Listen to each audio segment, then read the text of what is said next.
Julie a 26 ans et fait partie des nouveaux bénéficiaires des Restos du Cœur. Une décision qui s'est imposée à cette maman qui perçoit 800 € par mois et vit seule avec 2 enfants de 2 et 7 ans.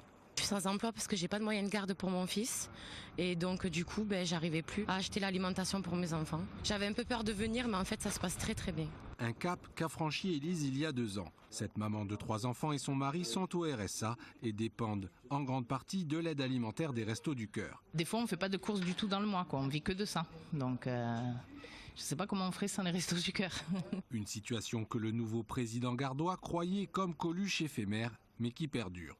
Pour cette 29e campagne d'hiver, il compte déjà une augmentation de 10 à 15% des bénéficiaires. Nous avons de plus en plus de personnes âgées, de femmes accompagnées d'enfants, donc une famille monoparentale le plus souvent, et des jeunes en recherche d'emploi et des étudiants aussi.